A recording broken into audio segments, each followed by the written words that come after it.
مشاهدينا الكرام، السلام عليكم ورحمة الله وبركاته. أهلا وسهلا ومرحبا بكم في حلقة جديدة من برنامج أرقى، برنامج يدعونا إلى الارتقاء في شهر الرقي، برنامج يدعونا إلى الأفضل. في بداية هذه الحلقة يسرني أن أرحب بضيف الحلقة الأستاذ عبد الغني اسكندر. مرحبا بك أستاذ. أهلا وسهلا وحياكم الله. أعزائنا المشاهدين، يقول الدكتور يوسف القرضاوي: أنا مسلم هل تعرفون المسلم، أنا نور هذا الكون إن هو أظلم، أنا في الخليقة ري من يشكو الظما، وإذا دعا الداعي أنا حامي الحمى، إني رأيت الله في أكوانه وسمعت صوت الحق في قرآنه ولمست حكمته وفيض حنانه في سيرة المختار في إيمانه. كيف نستطيع أن نصل إلى أن هذا الأنموذج الرائع للمسلم؟ لا بد من التطوير، لا بد من التغيير. هذا هو موضوع حلقتنا في هذا اليوم: التغيير وتطوير الشخصية. كيف أستطيع أن أتغير تغييرا أفضل أرقى؟ كيف أستطيع أن أطور شخصيتي تطويرا إلى الأرقى؟ أستاذ، ماذا نعني بالتغيير وتطوير الشخصية؟ التغيير عملية موجودة في كل مناحي حياتنا، بل هو قانون كوني. شهر رمضان ونحن في إطاره، قبل أن تدخل أول ليلة من ليالي رمضان حصل تغييران هائلان. التغيير الأول تغيير في عالم الغيب. الجنة تزين وتبخر، هذا تغيير. أبواب الجنان فتحت، أبواب النيران أغلقت، الشياطين صفدت، المنادي ينادي: يا باغي الخير أقبل ويا باغي الشر أقصر. هذا كله الحسنة تضاعفت، الحسنة ب10 أمثالها، ويضاعف الله لمن يشاء.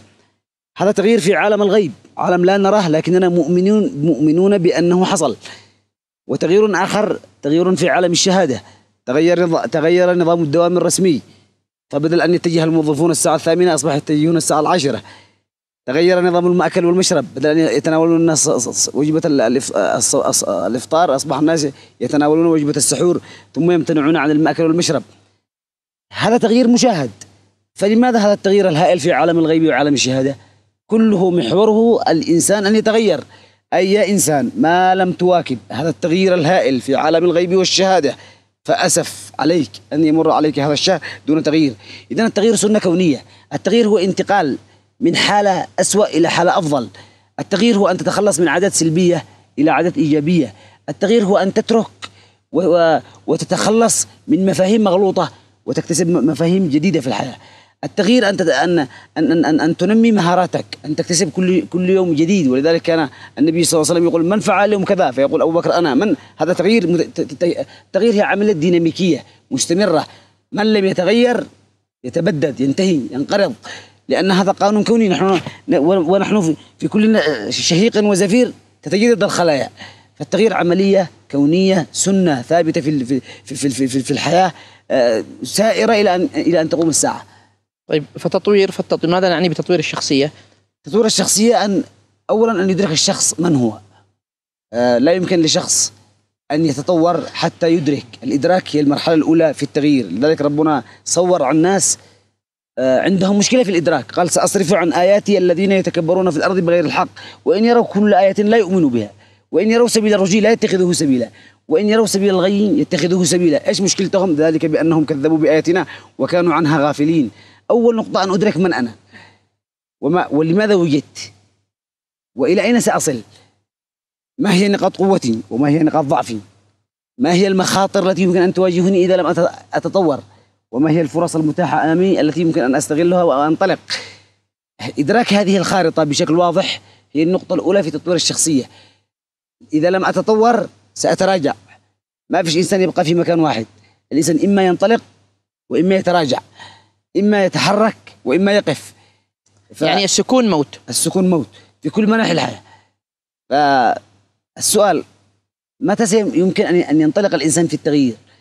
يقول أصحاب علم النفس أن أقوى العوامل التي تغير الشخص سماها أنتوني روبنز في كتابه أيقظ قواك الخفية.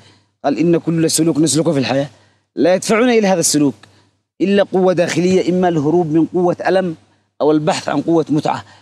الألم والمتعة. ولماذا بعض الأشخاص لا يتغيرون؟ لأنه لم يدرك أن عندهم مشكلة أصلا. والألم لها 4 مراحل. يعني حتى أتخلص من سلوك لابد أصل إلى مرحلة الألم من هذا السلوك. على سبيل المثال إذا أردت أن أتخلص من شرب الدخان علي أن أشعر بألم وأنا أدخن حتى أغير وأتخلص من التدخين. إذا أردت أن أتخلص من عادات الكسل والنوم والخمول الزائد علي أن أربط الخمول والكسل والنوم بمشاعر من الألم.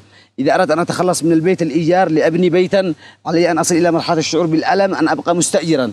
إذا أردت أن أتخلص من الجهل والأمية علي أن أربط أن الجهل والأمية ألم بالنسبة لي، ولكن الألم له 4 مستويات. المستوى الأول مستوى الملل، أنا ملل من هذا السلوك، أنا ملل لأن بيتي ما زال إيجارا، أنا ملل لأنني ما زلت أمضغ الأوقات أو أسجر أو لا أصلي في أوقاتها.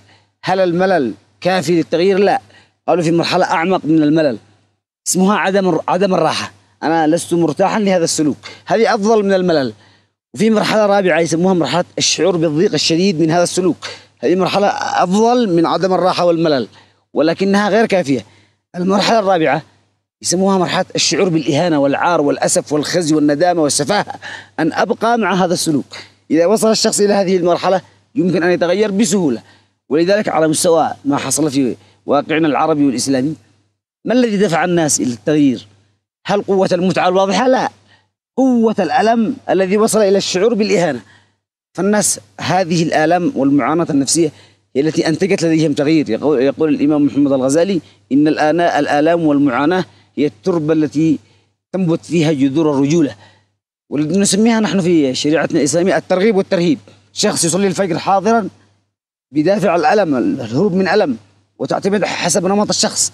الأشخاص الابتعاديون الدافع الأساسي لتغييرهم هي نقاط الألم والمخاوف التي يمكن أن تواجههم، بينما الشخصيات الاقترابية هم أولئك الذين يدفعهم تجاه النجاح مشاعر المتعة والصور الذهنية الرائعة الواضحة.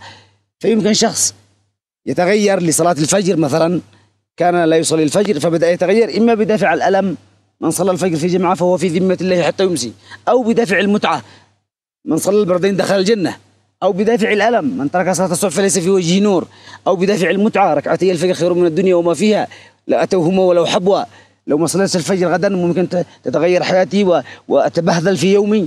فهذه صورة الألم والمتعة إذا اتضحت بشكل واضح تصنع الإنسان إرادة، وبالتالي يبدأ الإنسان يشق طريقه في التغيير. طالب من طلاب الجامعة إذا أراد أن يبدع ويذاكر ويغير عادات الكسل والخمول والإهمال والفوضى واللامبالاة إلى عادات مذاكرة واجتهاد وتنظيم وقت وقراءة وبحث واستمرارية، عليه أن يربط ما هي نقاط الألم التي ستواجهه لو أنه استمر في هذه السلوكيات السلبية، وما هي نقاط المتعة التي يمكن أن يحققها لو أنه أبدع وذاكر واجتهد وحصل على امتياز وحصل على منحة.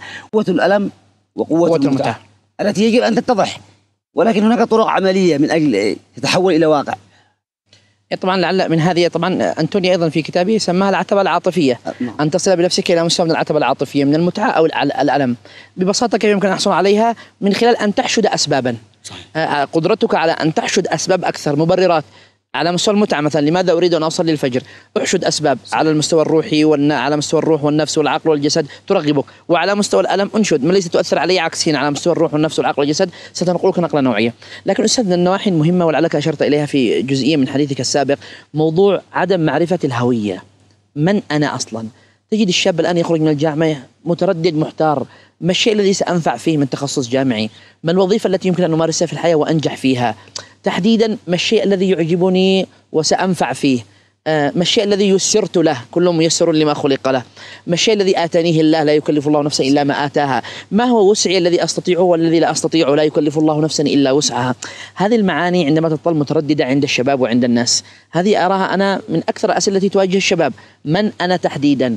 هل أنا سأنفع أن أكون هكذا أم لا أم أكون هكذا؟ أم أجرب أظل حياتي أجرب من عمل إلى عمل ومن مهنة إلى مهنة ومن تخصص إلى تخصص؟ ما نفعت في تخصص جغرافيا أرجع رياضيات، لا ما تنفعش المواد هذه أرجع لمواد حاسوب وغيره، لا أنا وجدت نفسي لسه في هذا الجانب. أنا في الآخر اكتشفت أن لي تخصص عجيب ونادر، أنا تعجبني الزراعة والفلاحة والري والكلام، هل يمكن أن أنجح في تخصص النباتات وغيره؟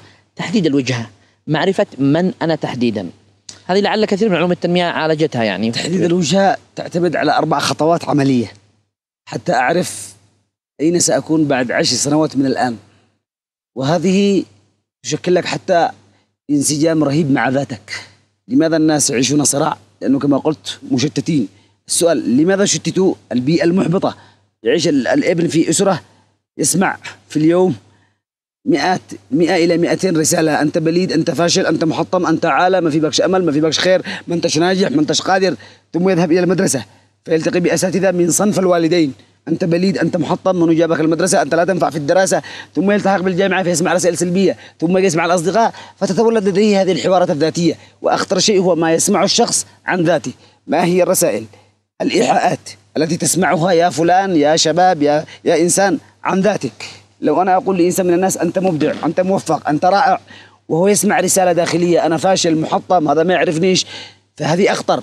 هذه الرسائل السلبية هي نتاج لجملة من الإحباطات: البيئة، الأسرة، الإعلام، الأصدقاء، تجارب الماضي المؤلمة. أحيانا قد ربما شخص يحاول أن ينجح في مجال ما فيخفق، فتكون قصته مثل قصة الفيل، لعلكم سمعتموها، قصة رائعة. فيل التقط هرب من إحدى الغابات، فتم بيعه في إحدى الأسواق. اشتراه مالك حديقة، أمر العاملين أن يأتوا بقطعة حديدية صلبة ويغرسوها على الأرض، ويأتوا بسلسلة حديدية ويربطوها برجل الفيل. والفيل كان نشيطا وطاقته عالية جدا، فحاول الفرار في اليوم الأول فتألمت قدمه فنام، ثم أصبح في اليوم الثاني يحاول الفرار فتألمت قدمه فنام. استمر الفيل شهر كامل. كان صاحب الحديقة يرى الفيل متهيج. في نهاية الشهر هدأ الفيل، لأن قوة السلسلة وضغطها سببت أن يتصبب الدم. فبعد شهر وأسبوع الفيل لم يتحرك. ليش؟ كان يحاول، فألم زائد دم، آمن بواقعه الجديد، قال ما فيش مخرج.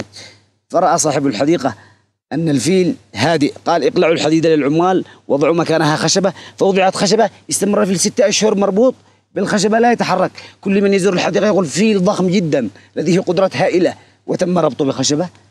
فإحدى الزائرات قالت: لن تذهب حتى تقابل صاحب الحديقة. فقالت له: يا صاحب الحديقة، في موقف عجيب في حديقتكم، فيل تم ربطه بخشبة. فقال لها صاحب الحديقة: هل تعتقدين أن الفيل لديه قدرات؟ قالت له: أنا معتقدة 100%. قال لها: وأنا أعتقد نفس اعتقادك بأن لديه قدرات، وكل من يزور الحديقة يعتقد نفس اعتقاداتنا. المشكلة مش عندنا، المشكلة عند الفيل، هو يعتقد بأنها ما زالت حديدة وهي قد إيش؟ خشبة. فنحن نقول للشباب المحبطين الذين جربوا تجارب ماضية مؤلمة، أخفقوا في مجالات معينة، لم تعد حديدة، قد خشبة. ينطلقوا من جديد هكذا بالخرطوم ستقول على الخشبة. أما الطرق العملية هي تحتاج دورة، وهي لها علاقة بمشروعك في الحياة. تتكون من 4 خطوات. الخطوة الأولى: اكتشاف وتحديد المجال الذي ستختاره وفق قاعدة رفق، رغبة مشتعلة للدراسة في هذا المجال، وأيضا رغبة مشتعلة للعمل بعد التخرج في هذا المجال، والفاء فرصة متاحة لدراسة هذا المجال، فرصة معدل يؤهلني لتدخلها، أو فرصة مالية. قد تجد شخص لديه فرصة معدله حلو بس ما فيش إمكانيات مادية، أو في إمكانيات مادية ومعدله ممتاز، ما فيش تخصص في البلد، في تخصص في الخارج. هل التكاليف المادية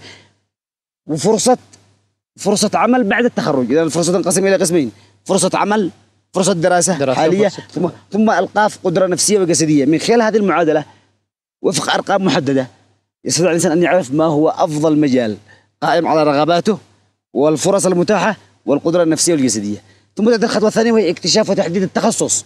لو قلنا مجال الطب، هناك مجموعة من التخصصات: هل أسنان، أم تمريض، أم مختبرات، أم أشعة، أم صيدلة. أدخل في الخطوة الثالثة: اكتشاف وتحديد وأيضا تحديد التخصص وفق المعادلة نفسها بنفس التمرين. ثم الخطوة الثالثة: اكتشاف وتحديد الدور الذي سألعبه في هذا التخصص. ثم آخر خطوة عملية: اكتشاف وتحديد التخصص. ممكن أن نعطي مثل إعلامي وأنتم تعملون في مجال الإعلام. شخص عمل هذه المعادلة واكتشف أن كانت لديه حيرة بين مجال الإعلام وإدارة الأعمال مثلا ومجال الطب. من خلال المعادلة اتضح أن أفضل مجال هو مجال الإعلام. طيب لو جعلنا هذه المقارنة للخروج بعد فاصل، إن شاء الله نناقشها بعد فاصل قصير إن شاء الله، حتى يبقى